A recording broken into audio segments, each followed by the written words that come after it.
Hello friends, welcome to my YouTube channel.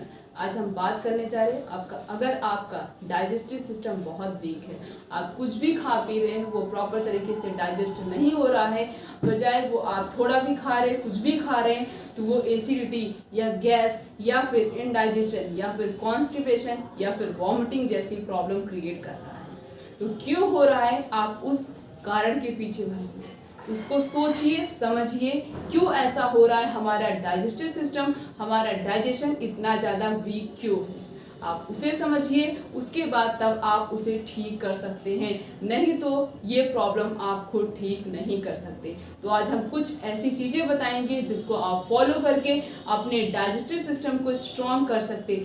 बस आपको अपने डेली रूटीन में थोड़ा सा चेंज लाना है। अपनी एक्टिविटी, जो भी आप एक्टिविटी कर रहे हैं, परफॉर्म कर रहे हैं, उसमें थोड़ा सा चेंज लाना है, जिससे आप अपने डाइजेस्टिव सिस्टम को स्ट्रॉन्ग रख सकते हैं, अपने डाइजेशन को स्ट्रॉन्ग कर सकते हैं। क्योंकि अगर हमारा डाइजेशन नहीं अच्छे से होगा, मीन्स अगर हमारा फूड जो हम खा रहे हैं वो प्रॉपर तरीके से डाइजेस्ट नहीं हो रहा है, तो बहुत बड़ी प्रॉब्लम क्रिएट हो सकती है। क्योंकि खाना नहीं पचेगा तो आप हमेशा वीक फील करेंगे, लेजी फील करेंगे, आप स्ट्रेस लेंगे, या फिर हमेशा कुछ भी, कोई भी एक्टिविटी करने का मन नहीं करेगा। खाना ना पचने की वजह से और भी बहुत अनेक प्रकार की बीमारियां भी हो सकती हैं। हमारे माउथ में सलाइवा प्रेजेंट होता है और उसके साथ साथ gastric juice, pancreatic juice, enzyme, इतनी सारी चीज़ें सिक्रीट होती हैं। क्या करने के लिए? हमारे फूड को डाइजेस्ट करने के लिए। सलाइवा हमारे माउथ में प्रेजेंट होता है और उसके साथ साथ और क्या प्रेजेंट होता है? सलाइवरी अमाइलेज भी प्रेजेंट होता है। क्या करने के लिए? खाना पचाने के लिए। ये सारी चीज़ें हमारे बकल कैविटी से सिक्रीट होती, मीन्स हमारे माउथ से सिक्रीट होती हैं, और उसी के साथ साथ माउथ से ही हमारा डाइजेशन स्टार्ट हो जाता है। और यही कारण है कि 30% स्टार्च हमारे माउथ में ही डाइजेस्ट हो जाता है। कितना स्टार्च डाइजेस्ट होता है? 30%। तो इसका मतलब डाइजेशन कहाँ से शुरू हो गया? हमारे माउथ से ही स्टार्ट हो गया है। तो अगर आप अपने खाने को अच्छे से चबा चबा कर खाएंगे, ताकि वो फूड प्रॉपरली हमारे जो सलाइवा, हमारे जो बक्कल कैविटी से सलाइवा सिक्रीट हो रहा है, उस सलाइवा से वो फूड अच्छे से मैस्टिकेट हो जाए, तब जाके आपका डाइजेशन, आपका फूड बहुत अच्छे से डाइजेस्ट होगा और आपका डाइजेस्टिव सिस्टम जो वीक था वो स्ट्रॉन्ग हो जाएगा। तो हम कुछ हैबिट्स बताने जा रहे हैं। हो सकता है आप वो सारी हैबिट्स खुद करते हो, तो उन हैबिट्स को छोड़ दीजिए, तब देखिए कि आपका डाइजेस्टिव सिस्टम जो वीक था वो कितना स्ट्रॉन्ग हो जाएगा। तो सबसे पहला है कि आपको खाने को प्रॉपरली चबा चबा कर खाना है। 14 फूड प्रॉपरली, जितना ज़्यादा आप खाने को चबा चबा कर खाएंगे, वैसे तो खाने को 32 बार चबा कर खाना चाहिए, बट अगर आपके पास इतना सफिशिएंट टाइम नहीं है, आप इतना नहीं कर पाते हैं, तो 25 बार तो अपने खाने को चबा कर खाइए। आप खाना खाने जब भी खा रहे हैं, 3 बार 4 बार जब भी खाने बैठ रहे हैं, अगर आप खाने के ऊपर सिर्फ और सिर्फ 15 मिनट देंगे, तब भी आप अपने खाने को चबा चबा कर खा सकते हैं। 2 से 3 मिनट में खाना खा के फटाक से भाग जाएंगे, तब आपका डाइजेस्टर, आपका फूड प्रॉपर तरीके से डाइजेस्ट नहीं होगा, खाना पचने की बजाय खाना सड़ना शुरू कर देगा। तो इसीलिए आप खाने को 32 बार नहीं, 32 बार पॉसिबल है, 32 टाइम्स पॉसिबल नहीं है, तो आप 25 टाइम्स अपने खाने को चबा चबा कर खाइए, ताकि जो हमारे माउथ से वो सलाइवा सिक्रीट हो रहा है, वो सलाइवा खाने के निवाले से इतने अच्छे से मिल जाए तो ईसोफेगस से इतनी ईजिली पास हो जाए, हमें पता भी ना चले कि वो खाना हमारे ईसोफेगस से हमारे स्टमक में जा रहा है। तो अगर आप खाने को, किसी दिन आप खाने को खूब चबा कर खाइए, फिर उसे डालिए अपने ईसोफेगस, तो देखिए कितना इजीली ईसोफेगस में चला जाएगा। बट आप जिस दिन खाने को बस इधर एक बार राउंड घुमा लिए, इधर राउंड घुमा लिए, प्रॉपरली उसे चबा कर नहीं खाया, तो खाना प्रॉपरली ईसोफेगस में नहीं जाएगा इजीली, और हमें बहुत बड़ी प्रॉब्लम भी हो सकती है। इसलिए आप खाने को जितना ज़्यादा चबा चबा कर खाएंगे, उतना ही बेस्ट होगा। खाने को आप चबा कर खाइए, खाना चबाकर खाएंगे, अच्छे से सलाइवा के साथ मिक्स हो जाएगा। अब आधा काम तो हमारे मुंह ने कर दिया, अब हमारा आधा काम हमारा डाइजेस्टिव सिस्टम करेगा। तो अगर आप खाने को चबाकर नहीं खाएंगे तो सारा काम हमारे डाइजेस्टिव सिस्टम को करना पड़ेगा, जिससे उसे बहुत बड़ी प्रॉब्लम हो सकती है। इसलिए आपको आधा काम अपने मुंह से कराना है, आधा काम अपने डाइजेस्टिव सिस्टम से कराना है, तब आपका डाइजेशन स्ट्रॉन्ग रहेगा। दूसरी बात, आपको खाने के साथ या खाने के बाद पानी नहीं पीना है। खाने के बाद या खाने के साथ अगर आप पानी पीते हैं तो समझ लीजिए आप बहुत बड़ी गलती कर रहे हैं, बहुत बड़ी प्रॉब्लम। जो भी खाने के साथ पानी पीता है या खाने के बाद पानी पीता है उसे एसिडिटी, गैस या फिर इनडाइजेशन, कॉन्स्टिपेशन जैसी प्रॉब्लम हो सकती है।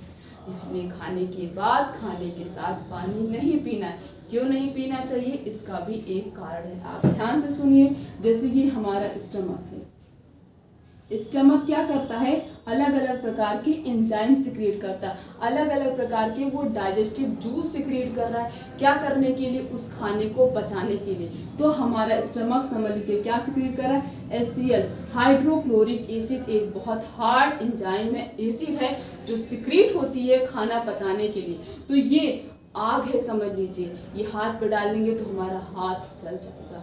इसीलिए स्टमक में सिक्रीट हो रहा है। स्टमक की आउटर लेयर जो होती है वो म्यूकस से बनी हुई होती है। ये जो म्यूकस से बनी हुई है ये उसे बचाती है ताकि ये हाइड्रोक्लोरिक एसिड उसे हार्म ना कर पाए। इसी वजह से ज़्यादा लंबे समय तक अगर आप फास्टिंग करते हैं तो ये हाइड्रोक्लोरिक एसिड सिक्रीट तो हमेशा होता है, सिक्रीट होगा। अगर आप लंबे समय तक फास्टिंग कर रहे हैं तो ये हमारे म्यूकस की लेयर को डिस्ट्रॉय करना स्टार्ट कर देता है। इसी वजह से ज़्यादा लंबे समय तक फास्टिंग नहीं करनी चाहिए। तो हम समझते हैं पानी क्यों नहीं पीना चाहिए। तो ये समझ लीजिए आग निकल रहा है, वैसे रियल में अगर आग निकलता है, आग पे अगर आप पानी डाल देंगे तो आग बुझ जाती है।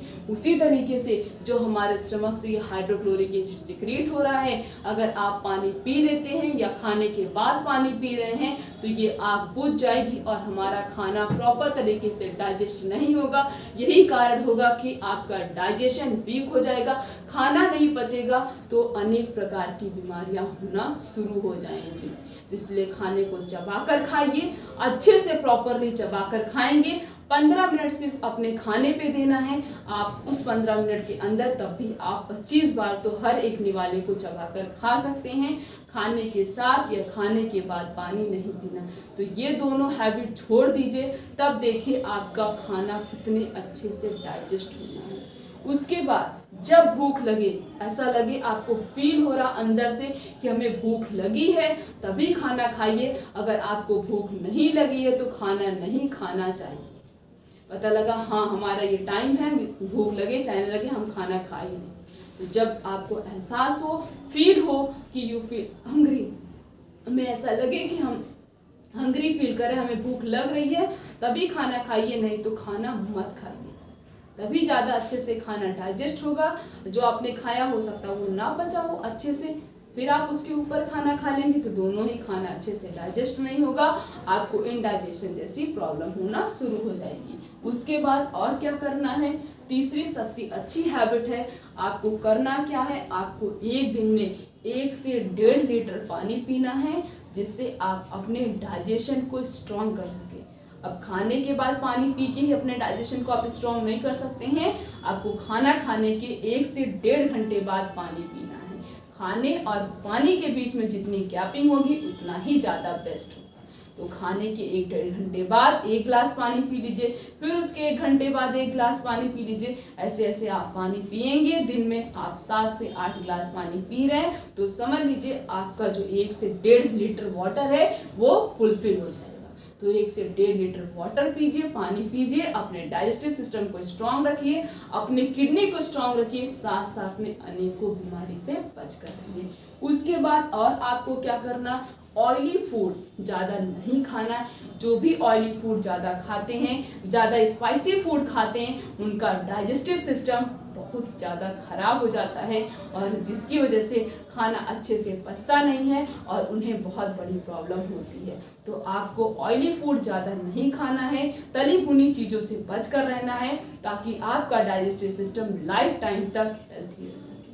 और एक्सरसाइज करिए जितना भी हो सके, योगा करिए, रनिंग करिए, जॉगिंग करिए और अलग अलग प्रकार के एक्सरसाइजेस करिए, तब देखिए आपका डाइजेस्टिव सिस्टम कितना स्ट्रांग होता है। तो ये सारी एक्टिविटी अगर आप करेंगे तो आपका डाइजेस्टिव सिस्टम जो वीक है, एक समय आपका डाइजेस्टिव सिस्टम बहुत ज़्यादा स्ट्रांग हो जाएगा, फूड बहुत अच्छे से डाइजेस्ट होगा। नेक्स्ट है डू नॉट टेक स्ट्रेस। आपको स्ट्रेस भी नहीं लेना है। अगर आप स्ट्रेस लेंगे, स्ट्रेस का भी इफेक्ट हमारे डाइजेशन पे पड़ता है, जिसकी वजह से हमारा खाना प्रॉपर तरीके से पचता नहीं है। क्योंकि मैक्सिमम ऑफ द पर्सन है जिनको यही प्रॉब्लम है कि हम कुछ भी खा रहे हैं, पी रहे हैं, तो वो या तो एसिडिटी का रूप ले रहा है, या फिर उसे गैस का रूप ले रहा है, या फिर इंडाइजेशन जैसी प्रॉब्लम क्रिएट हो रही है। तो ये सारी प्रॉब्लम से अगर आपको बचना है तो कुछ अच्छी हैबिट को फॉलो करना पड़ेगा, और जितनी भी गंदी आदतें हैं उन्हें छोड़ना पड़ेगा, नहीं तो बहुत बड़ी प्रॉब्लम क्रिएट हो सकती है। तो ये वीडियो मैक्सिमम लोगों के पास तक पहुंचा दीजिए, क्योंकि हर किसी का डाइजेस्टिव सिस्टम, हर किसी का डाइजेशन वीक है। वो भी इस वीडियो को देखिए, उस वीडियो से कुछ सीखिए और अपने डाइजेशन को स्ट्रॉन्ग कर सके, ताकि वो एक हेल्थी और हैप्पी लाइफ स्टाइल को। चैनल पर नए हैं तो चैनल को सब्सक्राइब कर दीजिए। एक छोटा सा कमेंट करके आप बता सकते हैं आपको ये वीडियो कैसी लगी। तो फिर मिलेंगे इसी तरीके से और भी अच्छी अच्छी इन्फॉर्मेशन के साथ। तब तक के लिए थैंक यू।